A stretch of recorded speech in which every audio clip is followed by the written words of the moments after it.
Hey everybody, thanks a lot for being here at our success training for Karate Built Martial Arts. I'm Greg Moody and I've got Mr. Dwayne Fleas and Senior Master Laura Sanborn here. How's it going, guys?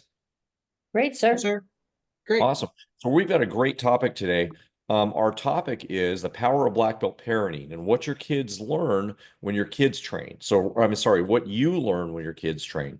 So being a black belt parent is something that's very important. Now, what we'd love to have is that the parents are all training and we have family classes so you can train at the same time as your kids, work really hard and get better fitness and all the different things that we talk about. But we'll talk about how to look at what black belt parenting is and how the things that we do in our program are models for how parenting can be. And if you follow some of the things that we're talking about, it would hopefully make your life easier and make your parenting world better and end up having better results for your kids. So we want both things. We want you to be able to be a great parent, not that you're not a great parent, but give you some tips on how parenting can work. So, because we never get directions on how to be a parent, we have to figure it out as we go, right? I mean, that you have kids, and then nobody gives you a manual or operating manual how these little suckers work. So so what's black belt parenting? And we're going to relate it to our charter. So our Karate Built charter is that we're a highly disciplined martial arts school. And we really believe that everything we do is about discipline, starts with discipline. And that's what we're going to talk about first with parenting.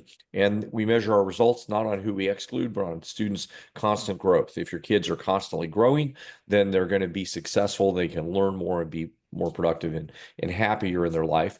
And then lastly, the Karate Built black belts and where we want all of your kids to go, take responsibility to lead with integrity. So we're going to start with about black belt parenting with all these things. What do you guys have to add there? Um, I, uh, I said a bunch. No, I know how it starts with discipline, though. That's the first thing. That is the thing most people come in as parents when they're bringing their kids in. That's the number one thing people are looking for is help with discipline on their kids. So the fact that we do that often teaches them skills, whether they're taking class or not, which obviously we prefer that they do. But even if they're just watching a class, they can take home the techniques and the skills that we use to discipline a class to discipline at home. Well, and let's talk about that first, because that's our first topic. It really does start with you. Now, we do a lot of things in our school to model discipline, and that's why we listed the Parent Action Plan Fear book. That's a really good book for you to start with as parents, because it's easy to have discipline when, it's an easy thing to do. Like, uh, it's easy to follow directions if you're going out to the ice cream store and you're getting ice cream. It's harder for your kids to follow directions when you have to get them to remember to make their bed all the time, or remember to put their stuff away, or even be disciplined to treat other people the right way to have that skill. And that's why our instructors start, even in our classes, that discipline is the first thing that we measure. But what would you guys start talking about, or what comes to mind when you think about being a parent? You're both parents and teaching in our martial arts schools regarding discipline. For me, it's communication and expectations. Um, the way we talk to the kids is with the expectation that they will follow the directions and behave. Um, and it's not accepted that they don't. So, it's not that we give out punishments or anything like that with discipline. It's that our expectation is that they're going to follow the directions. They're going to do what we tell them to do the first time. Um, and it just starts with that. That's our expectation. And they know that from the first time they come into their first class. We show it to them, we explain it to them, we give them stickers when they're doing things right, so that they know that's what we're looking for. We're giving them verbal rewards and reinforcement and positive benefits when they do things correctly. And when they don't do things correctly, make sure we explain about what the expectations are. I think a big challenge we have as parents is knowing how high our expectations can be for kids. And I just taught a seminar Saturday, Senior Master, you were there, and we had, tons of kids. The whole floor was full, and I did some things that were or I had them do some things that were very difficult. And I asked the group of parents that were watching if anybody was an elementary school teacher. And one of the parents was an elementary. Usually we get one or two elementary school teachers that are one of our parents. And she said, yeah. And I said, well, so all these kids are standing very still. We were doing a whole bunch of high energy things, and then they would come back to standing still. And I said, how would your classroom operate if you were asking them to stand still like this? How would your classroom operate if you were asking them to do what we asked them to do? And she said, no, none of the kids would ever, act that way. And we have that experience with schools a lot. When we go to a school and we teach a class, we immediately get the kids behaving and doing what we want them to do because our expectations are really high. And it's nothing, no criticism of teachers there, but they don't teach teachers how high their expectations can be for their students. And that's the same for us as parents. We're not even pros at this. I mean, we only have one or two kids, or three, or I mean, maybe some people have four more kids, but that's not a huge sample of kids to deal with. Teachers have a big sample of kids, and they still don't know how hard they can push them, don't know what the expectations can be. Anything else to add on expectations, Mr. Fleas? Uh, yeah, and even when we start at age 3, we expect that from the kids. And a lot of times the parents will say, well, yeah, but they're only 3. Well, exactly. They're only 3, and this is when they need to start learning that. So when they're 13, you don't have to fight with them to do That's little a things. Yeah, that's a wonderful point, that we start kids as young as 3, and people often don't think, that they can handle it or they can do it, or when they come in, they think it might just be a playground or a playroom. And it's not that way at all. We want those guys to be disciplined and st doing what we want to do. And what it turns out is that becomes more fun. Yeah, I think a Right. message to the parents might be if you have high expectations and you have high level of discipline in your house, you're able to have more fun because you don't waste a lot of time. You don't spend a lot of time complaining to your kids or, trying to get them to do stuff that they're not doing. Right. Yeah, So, when I talk to parents about how their kids have improved on their discipline and stuff and where it's going to take them, one of the questions I ask is, how do you see that affecting your life when your kids have more discipline?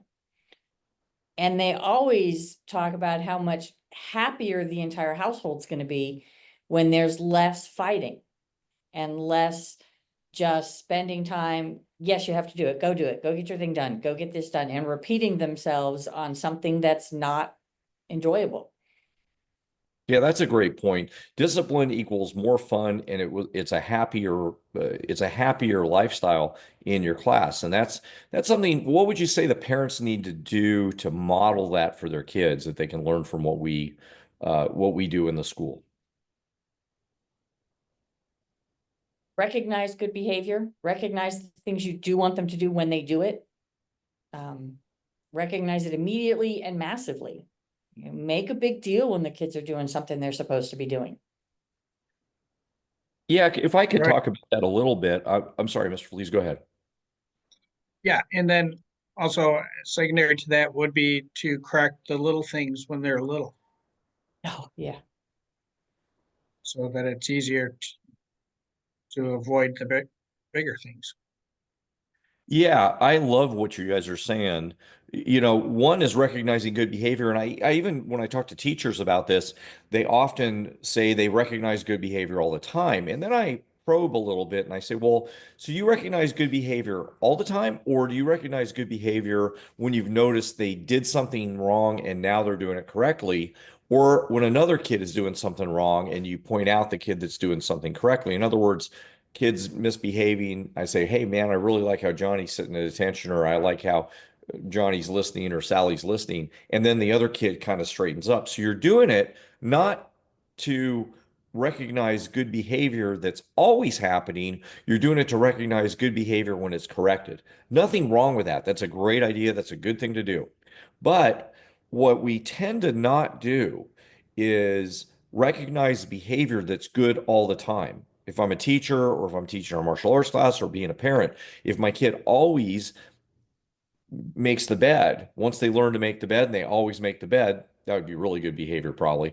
But if they always made the bed or they always brushed their teeth when they went to bed, well, after they learn to do that, we probably don't say, "Hey, I really appreciate how you always remember to brush your teeth before you go to bed."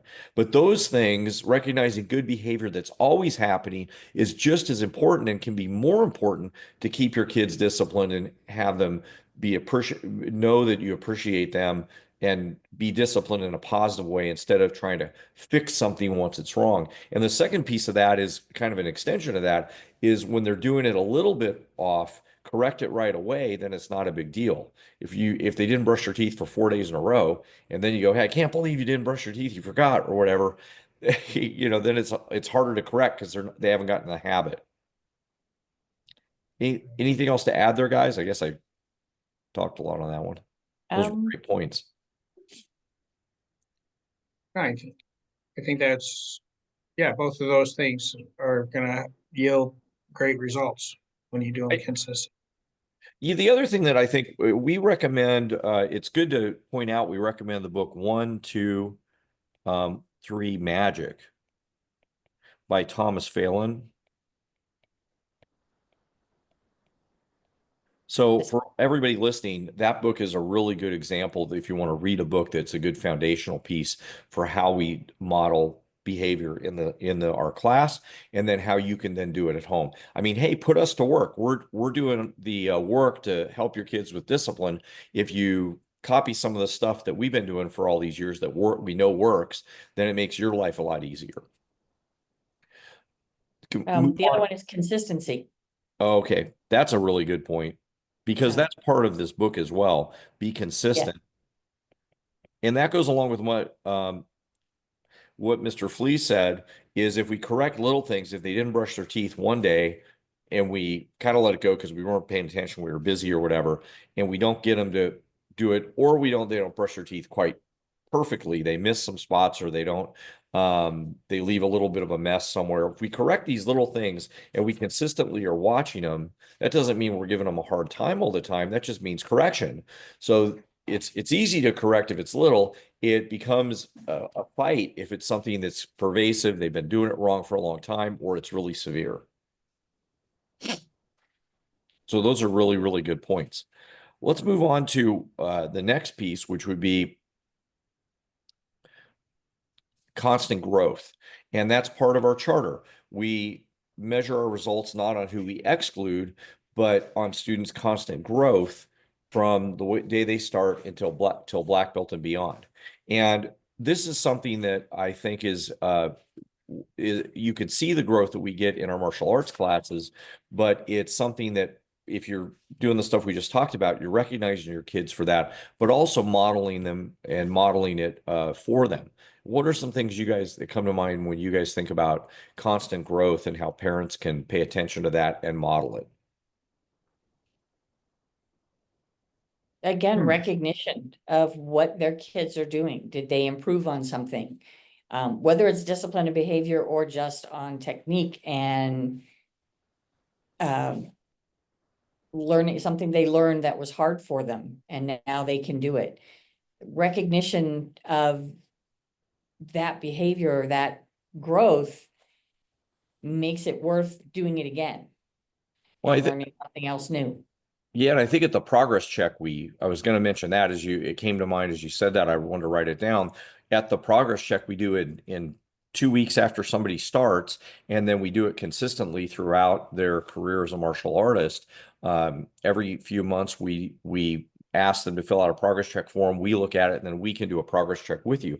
And that's our opportunity to help you as parents notice the progress that your kids made, take a little bit of a time out in your busy schedule. I mean, we know parents are busy with all the stuff you got to do. It's hard to, take a little bit of a time out and recognize and notice that your kid has made progress. And sometimes recognizing that you've made progress in how you're working with them or how you're interacting with them. I think the progress check is a key point in that. Yes. Um, and you guys chime in whenever you want to. The other thing I would point out is is teaching them to push themselves. Um, Yeah, that's probably where the good deed sheets would come in from the stuff they do at home. Doing a good job at home teaches them to keep doing that so they can get stars at karate. yeah, that's a great. So one is the progress check, the other would be the personal victory program. Yeah, where you can, the parents that use this a lot get a lot more get more results. It's another tool they can use to help reinforce their kids. And the other piece that all three of us have talked about a lot is we get parents not understanding, it relates to what we talked about earlier, how hard they can push their kids. And they go, well, should I, have them do other activities? Should I do, uh, bring them to push them to go to maybe a tournament or push them to do something. And we like to think about it not as pushing your kids, but teaching your kids to push themselves. None of this matters if your kids don't get a benefit when you're not around. I mean, one day you're not going to be babysitting them. You're not going to be paying for all their stuff. They need to get a job. They need to be out on their own, and they need to learn to push themselves. If they don't do that by the time they get to be an adult, then they're going to be in trouble. They're not going to know how to operate. So when it comes to how much growth they get, it's going to be dependent on not how you push them, but how much we all teach them to push themselves. That's a key point. And that's in that Parent Action Plan Fear book as well on how to do that. Thoughts on that, guys?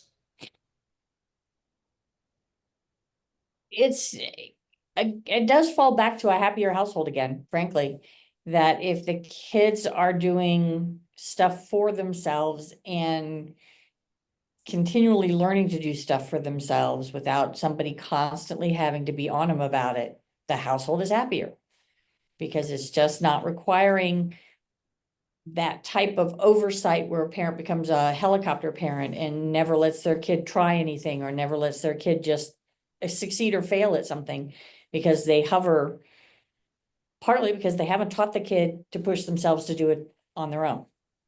Yeah, and that leads to independence. There's a story some friends of mine just told me where they went to Disney World the same time we did. We all went together as a group, and so some friends of mine had two kids, and I brought my son. And when my son came up, and they all got ice cream, and he had his ice cream cone. We were at Disney World. It's all this stuff going on, and he turned around and he dropped the ice cream cone. And the parents, my buddies, the parents of the other kids looked at me like I was going to help and I was going to, go get him another ice cream cone. And I just said to him, I didn't remember this story. I said to him, well, if you want more ice cream, I guess you got to go ask them for it. And then he went over to the counter. He said, I dropped my ice cream. Can I have another one? And, I knew that Disney is good about that. They give him a replacement ice cream. And the parents were shocked. They were shocked. He was 5 years old that I didn't take him or I didn't go with him to get the ice cream. For me, it wasn't any big deal. I just told him, well, looks like you need to get more ice cream. Or if you want more ice cream, you got to go ask him. And then he was able to do that. Whereas their kids, I don't want to say even now, but their kids don't have the skill or they didn't think they had the skill. They didn't know how hard they could push them to be able to fend for themselves and deal with them themselves. And look, we talk about starting kids at 3 years old. 3-year-olds can do a lot. Can they memorize a whole bunch of stuff? Probably not, but they can do a lot. They can behave really well. The Although the other header on this page, sorry. please, no, please. The header on this page is it's not just for kids. So are the parents teaching themselves to push themselves and are they recognizing their own victories as well? When they're getting, even if it's better, just better, hey, today I didn't yell at my kid about something and I helped him get better. Or today I got something done at work that I planned on getting done because I made the plan and I did the plan and I followed the plan, ta-da. Are they recognizing this in themselves and demonstrating it for their kids that, hey, this is what I did today and I got it done. What did you do today? What did you get done? So they're growing themselves so the kids have a model to follow.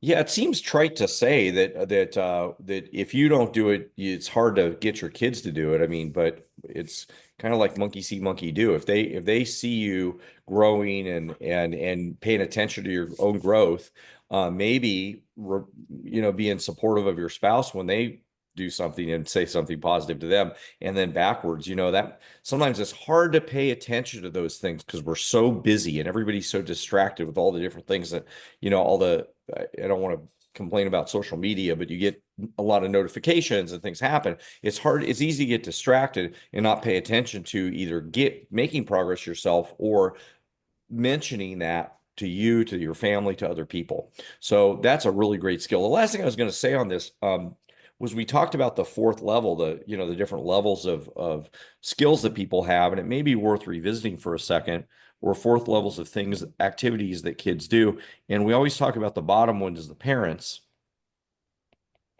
That's fundamental. Your parents are there for survival, for care, for love. The second level is school. You have to, in our society, go to school, learn to read, learn to do all the school stuff and the academic things. And then we've got in the middle there are some fun activities that might be, you could do baseball or have some fun. Those are important things to do. But the top one is what we are. We're not in this. I mean, our activity's fun, but it's a different level of activity. And we call that the fourth level, which is in Maslow's hierarchy and other psychological areas. It's when if all these things are taken care of, then you can develop and grow.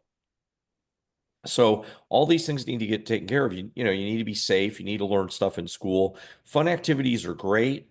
They may or may not be critical, but for us to develop, we've got to invest time, and we've got to invest energy in development. And that's the highest level of activity you can do. And that's what we are. We're not like a sport or a fun activity, even though it is fun. It's a developmental activity.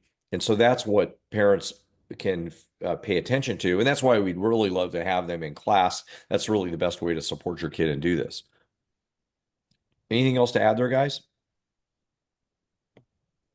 It leads to another point, though, when the parents are doing it and pushing themselves and developing and growing, that's an integrity thing for the family. If the parents are doing it, then the kids see that the parents really mean it.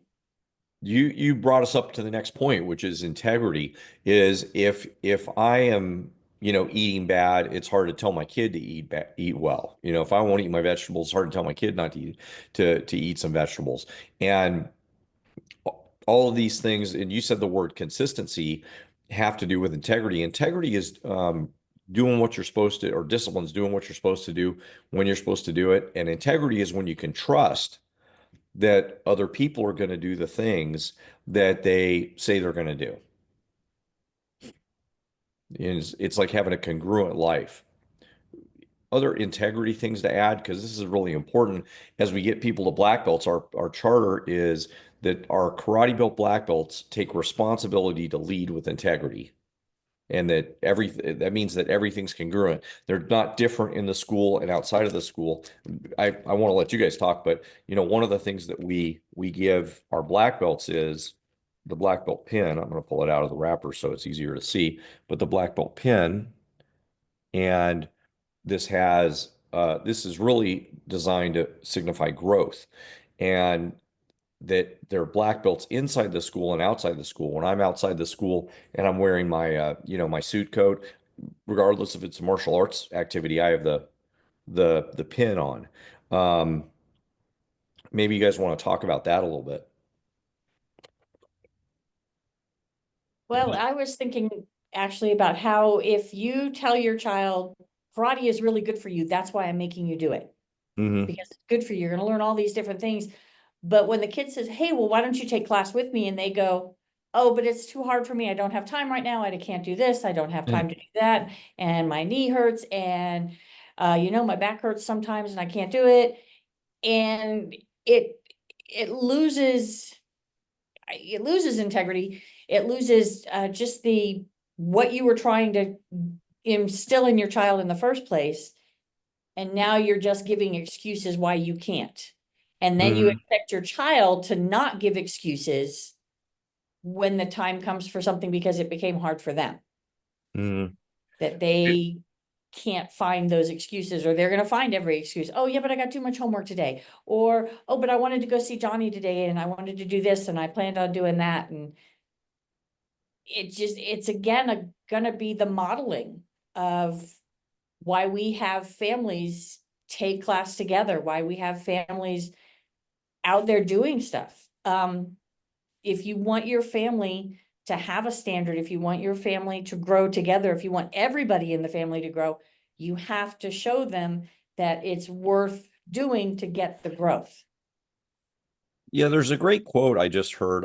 Well, I've heard it before, but I reheard it the other day. How I do anything is how I do everything.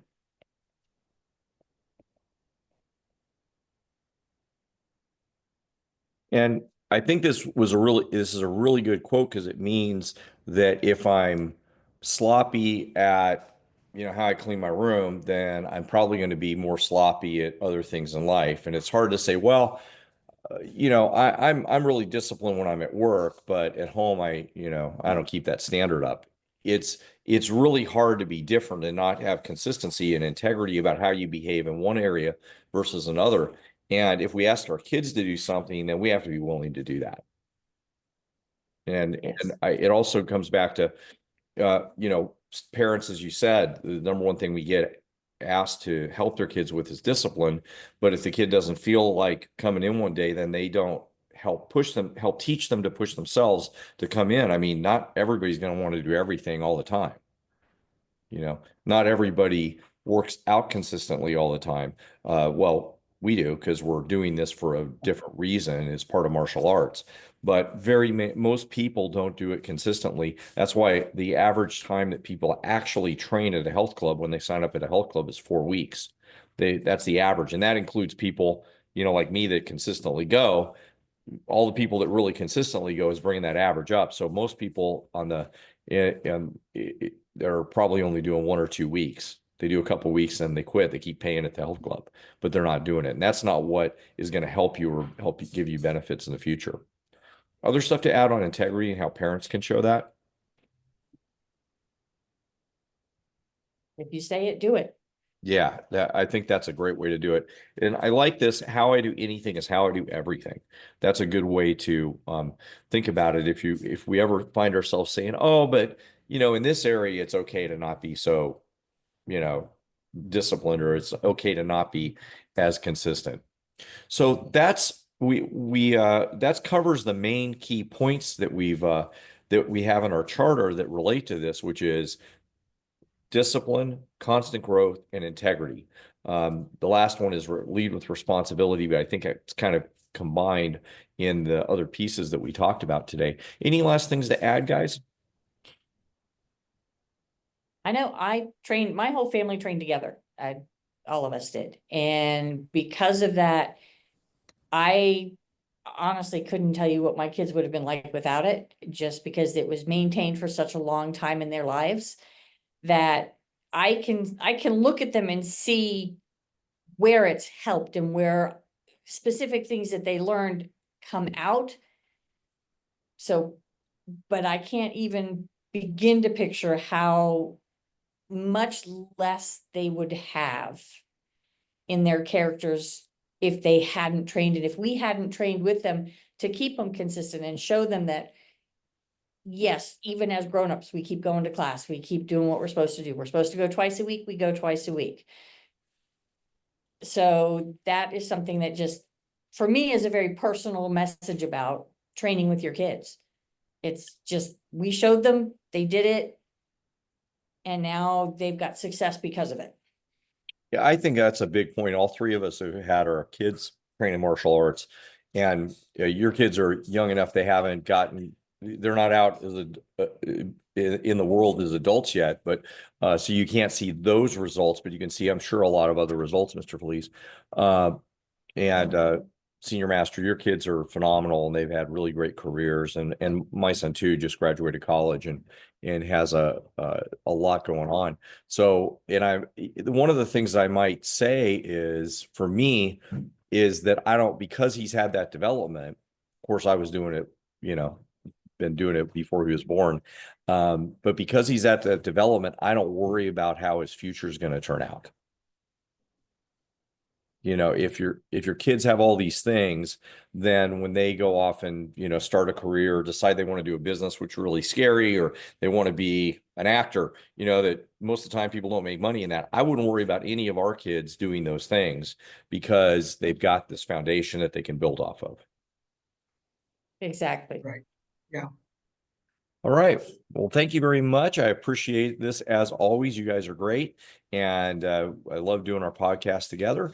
For anybody who's watching this, and maybe they haven't watched any other podcasts, we've got a lot of them on a lot of topics, pretty much anything you can think of. So you can subscribe on Apple Podcasts, Spotify, Amazon, and wherever you get your podcasts. All right. Thanks a lot, everybody. Thanks, sir.